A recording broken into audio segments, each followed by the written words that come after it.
করে আমার অনেকগুলো ব্লকে যেতে হবে সবং সহ, আমি সেদিকে বেরিয়ে যাব।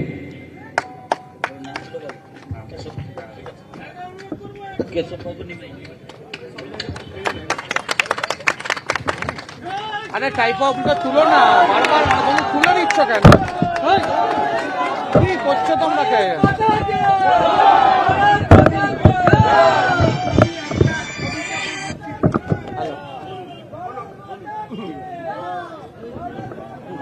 এই মুহূর্তে আমরা সরাসরি তমলুকের ছবি দেখছি। তমলুকে কৃষক সংগঠন, বিজেপির কৃষক সংগঠনের বিক্ষোভ কর্মসূচি, সেখানে শুভেন্দু অধিকারী উপস্থিত। ভেঙ্কটেশ্বর লাইনে এই মুহূর্তে আমার সঙ্গে রয়েছেন। ভেঙ্কটেশ্বর, শুভেন্দু অধিকারী তিনি কৃষক সংগঠনের বিক্ষোভে কর্মসূচিতে অংশ নিয়েছেন, ঠিক কি বার্তা দিলেন সেখান থেকে? দেখো, শুভেন্দু অধিকারী এইমাত্র যে মঞ্চ অর্থাৎ বিক্ষোভ মঞ্চ সেখানে তিনি এসে পৌঁছেছেন এবং কৃষি বাঁচাও কৃষক বাঁচাও এই যে বিজেপির যে কর্মসূচি অর্থাৎ কৃষকদের স্বার্থের কথা ভেবে রাজ্য সরকারের বিরুদ্ধে সুর চড়িয়েছে বিজেপি। আমরা এর আগেও দেখেছি কৃষকদের যে যাদের যে জমির নষ্ট হয়েছে, পরিমাণ ক্ষতি হয়েছে তার ক্ষতিপূরণ দিতে হবে এবং কৃষি ঋণ পুরোপুরি মকুব করতে হবে। এই দাবিতে মূলত আন্দোলনে নেমেছে কিষাণ মোর্চা এবং সেই বিক্ষোভ সমাবেশেই আজকে মাতঙ্গিনী ব্লকের যে বিডি অফিস তার সামনে যে বিক্ষোভ সমাবেশ সেখানে এসে পৌঁছেছেন শুভেন্দু অধিকারী এবং সেখানে আসার পর তিনি কিছুক্ষণের মধ্যেই বক্তব্য রাখবেন, নিজের বক্তব্য রাখবেন।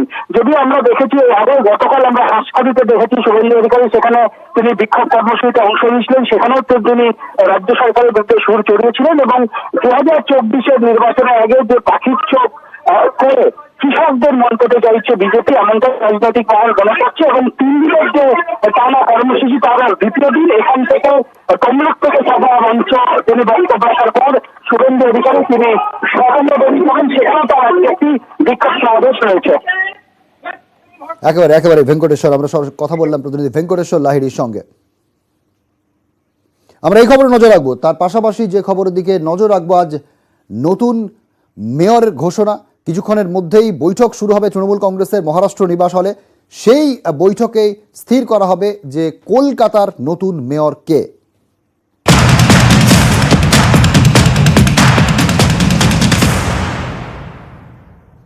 মহারাষ্ট্র নিবাস হলে দুপুর 2টো নাগাদ তৃণমূল শীর্ষ নেতৃত্ব বৈঠকে বসবে এবং সেই বৈঠক থেকে স্থির হবে কলকাতার নতুন মেয়র কে।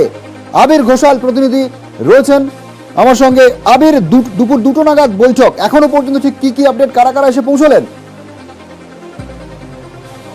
দেখো, 2010, 2015 এবং 2021 ক্ষেত্রে এই 3টি পুর নির্বাচনের ক্ষেত্রে তৃণমূল কংগ্রেসের যে জয় কলকাতা পুরসভার নির্বাচনে, তার প্রত্যেকটা ক্ষেত্রে মেয়র যে স্থির করা দলের তরফ থেকে যে মনোনয়ন করা সেটা বরাবরই হচ্ছে মহারাষ্ট্র নিবাস হলে হয়ে আসছে। ফলে যে এর আগের বছরগুলোতে দেখতে পাওয়া গিয়েছিল এখনো পর্যন্ত সেটা বজায়।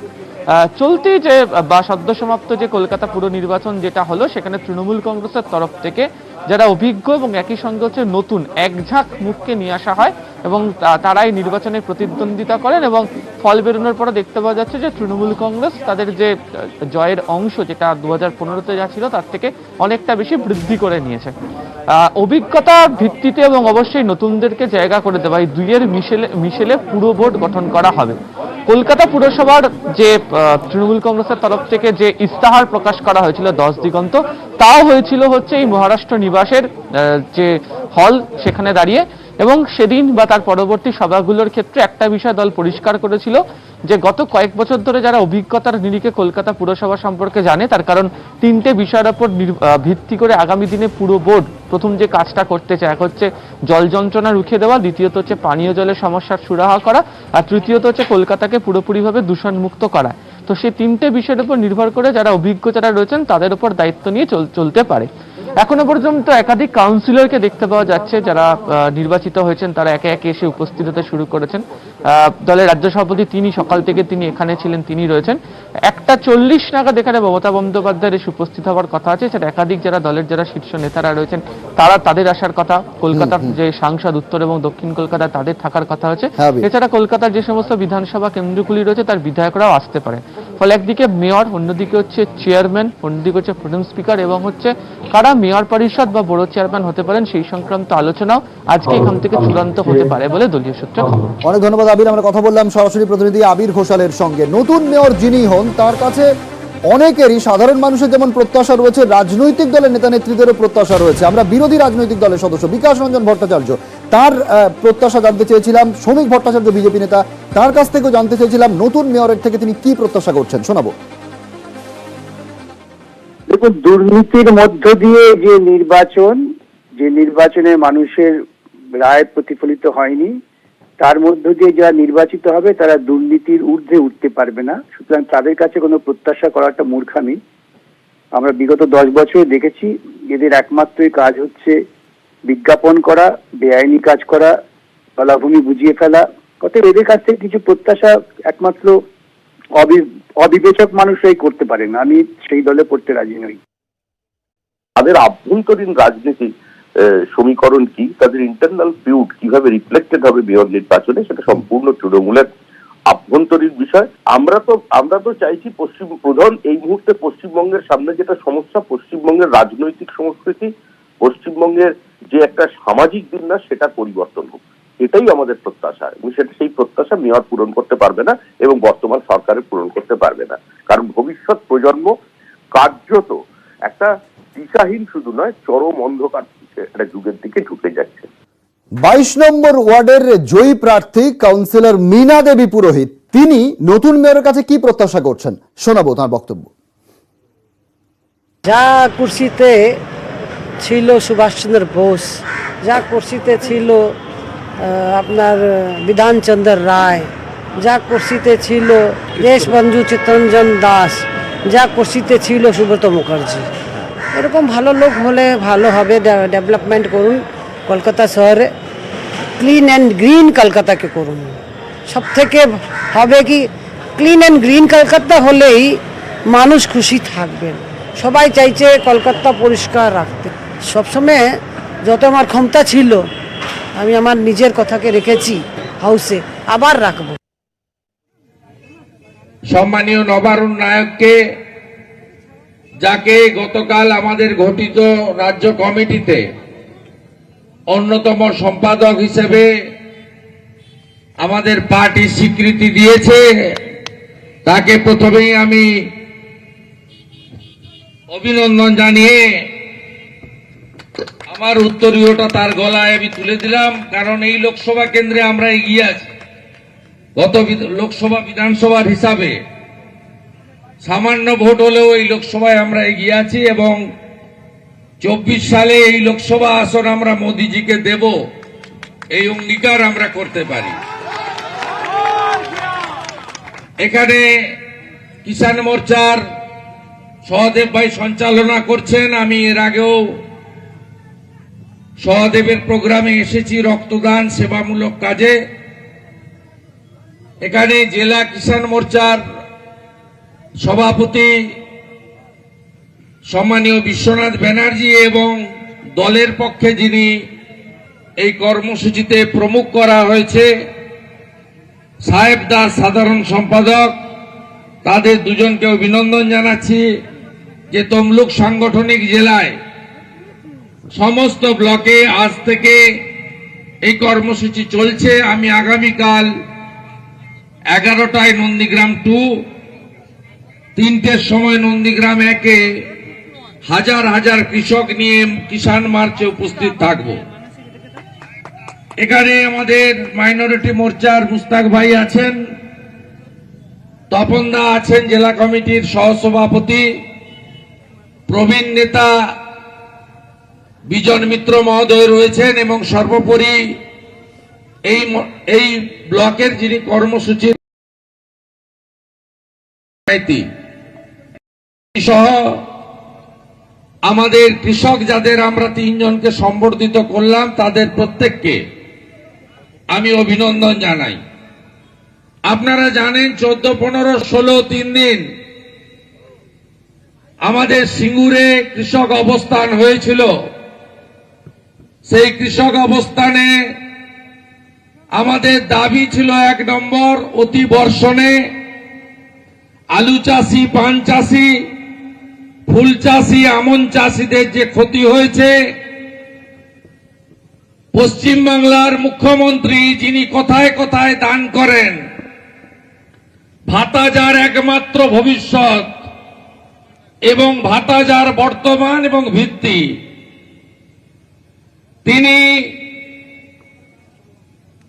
উৎসবের সময় 200 কোটি টাকা বিতরণ করেন, কিন্তু তিনি অন্নদাতা কৃষকদের জন্য বিঘা প্রতি ক্ষতিপূরণের দামই পূরণ করতে পারেন না। লুধিয়ানার খবরের দিকে নজর রাখবো, কারণ লুধিয়ানায় আদালতে বিস্ফোরণ এবং এখনো পর্যন্ত যে খবর পাওয়া যাচ্ছে যে দুজনের মৃত্যু হয়েছে বিস্ফোরণে। কিভাবে বিস্ফোরণ সেই বিষয়টা এখনো পরিষ্কার নয়। লুধিয়ানা আদালতের 3 তলায় বিস্ফোরণে নিহত 2 জন। রাজীবের থেকে বিস্তারিত জানবো। রাজীব, এই বিস্ফোরণ নিয়ে এখনো পর্যন্ত কি কি তথ্য পাচ্ছ? প্রীতিশঙ্কর, দেখো, একের পর এক আদালতে বিস্ফোরণের ঘটনা ঘটে চলেছে। আমরা জানি কিছুদিন আগে দিল্লিতে রোহিণী কোর্টে বিস্ফোরণ ঘটেছিল, আজকে পাঞ্জাবের লুধিয়ানা জেলা আদালতে বিস্ফোরণ ঘটেছে ঠিক 12:30 কিছু পরে, এবং সেই বিস্ফোরণে একজনের মৃত্যু হয়েছে। ঘটনা জানা যাচ্ছে যে লুধিয়ানা জেলা আদালতের 3 তলায় শৌচাগারে বিস্ফোরণ ঘটে এবং এই বিস্ফোরণের কারণ এখনো জানা যায়নি। জখম অন্তত 7 জন, একজনের মৃত্যু নিশ্চিত করেছে পুলিশ। পুলিশ জানিয়েছে যে আদালতের 3 তলায় শৌচাগারে আচমকা বিস্ফোরণ ঘটে এবং সেই ঘটনায় বেশ কয়েকজন জখম হয় এবং আতঙ্কে ছোটাছুটিতে আরো কয়েকজন জখম হয়। ঘটনাস্থলে পাঞ্জাব পুলিশের উচ্চপদস্থ আধিকারিকদের দল এবং ফরেনসিক দল পৌঁছেছে এবং ঘটনার কারণ কি কারণে ঘটলো সেই কারণ খতিয়ে দেখা হচ্ছে। মনে করা হচ্ছে এর পেছনে কোনো অভিসন্ধি, কোনো ষড়যন্ত্র থাকতে পারে, কোনো নাশকতামূলক ঘটনা থাকতে পারে বলে মনে করছে প্রাথমিক তদন্তে মনে করছে পুলিশ। প্রীতিশঙ্কর, ধন্যবাদ রাজীব। ਉੱਥੇ ਬੰਦੇ ਕਹਿੰਦੇ ਕੱਪੜੇ ਮੈਂ ਕਿਹਾ ਕੱਪੜੇ ਨਹੀਂ, ਮੈਂ ਜਦੋਂ ਕੱਪੜੇ ਉਤਾਰੇ ਤਾਂ ਉੱਥੇ ਡੈਡ ਬੋਡੀ ਪਈ ਆ। ਦੂਜੀ ਮੰਜ਼ਲ ਬਾਥਰੂਮ ਦੇ ਕੋਲ, ਬਾਥਰੂਮ ਦੇ ਵਿੱਚ ਇਹ ਬਲਾਸਟ ਕੋਈ ਬੰਦਾ ਅਣਹੋਣੀ ਕਰਕੇ ਗਿਆ।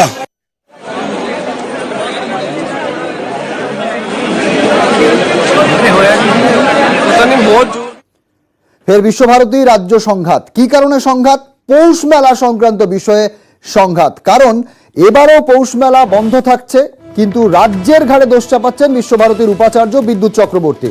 তাঁর বক্তব্য শোনাবো।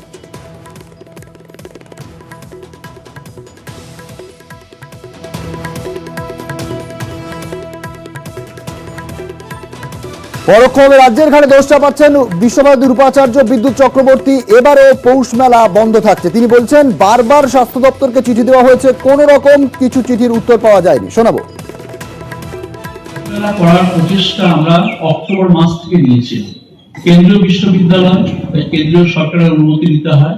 যখন ওই চিঠি আমরা কেন্দ্রীয় সরকারকে পাঠাই, তো তারা বলেন যে রাজ্য সরকারকে লেখা হোক, কারণ কোভিড প্রোটোকলটা লোকাল কন্ডিশন অনুযায়ী ঠিক করতে হবে।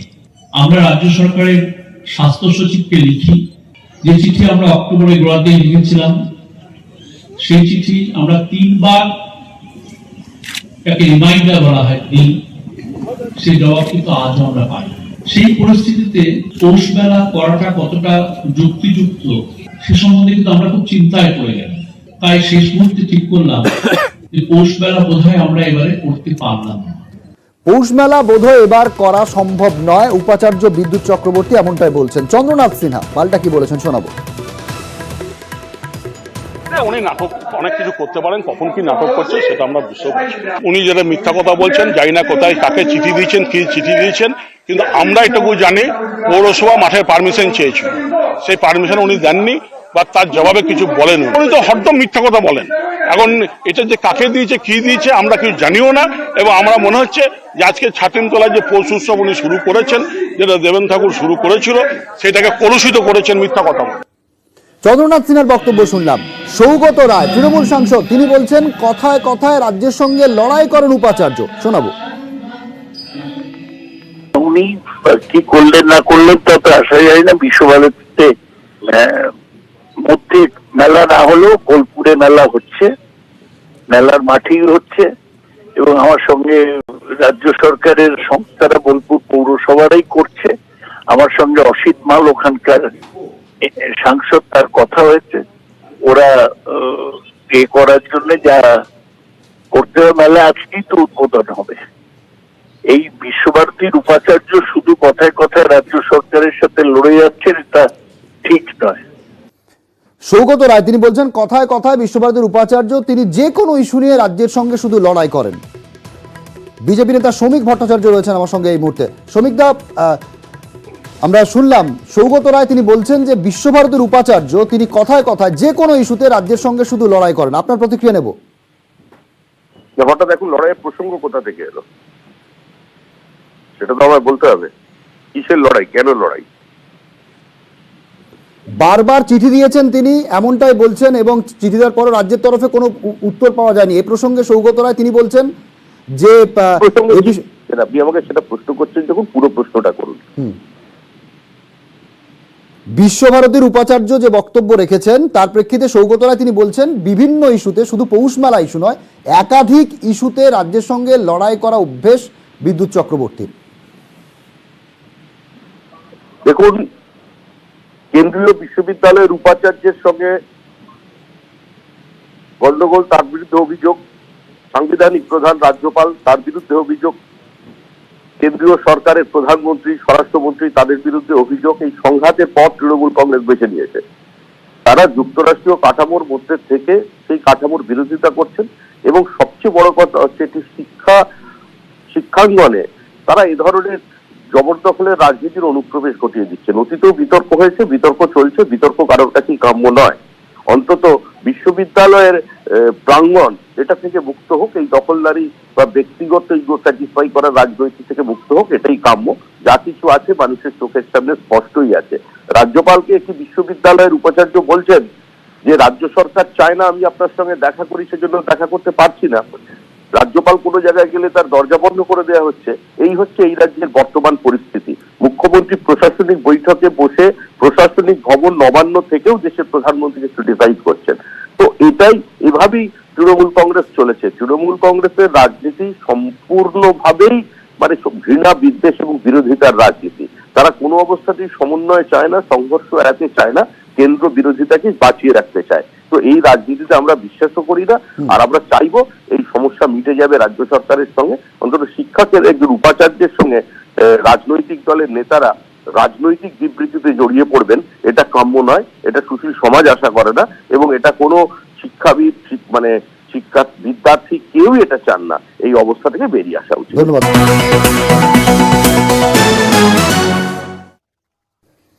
পয়লা থেকে 3রা জানুয়ারি বন্ধ থাকছে কাশীপুর উদ্যানবাটি। এ বিষয়ে বিস্তারিত জানাবে প্রতিনিধি শঙ্কু সাঁতরা রয়েছেন আমার সঙ্গে। শঙ্কু, যেহেতু কোভিড প্রোটোকল রয়েছে এবং কোভিড আস্তে আস্তে বাড়ার একটা প্রবণতা রয়েছে, সেই জন্য সেই কথা মাথায় রেখে কাশীপুর উদ্যানবাটিতে 1 জানুয়ারি থেকে 3রা জানুয়ারি পর্যন্ত সম্পূর্ণভাবে বন্ধ রাখা হলো সাধারণ দর্শনার্থীদের জন্য। এবং ওই দিনের সমস্ত কিছু বিষয় দেখতে পাবে ওয়েবকাস্টিং এর মাধ্যমে, সেটার ব্যবস্থা করেছেন আশ্রমের কর্তৃপক্ষ। ইউটিউব চ্যানেলে তারা লাইভে দেখাবেন বলে জানিয়েছেন। প্রীতি শঙ্কর, ধন্যবাদ শঙ্কু।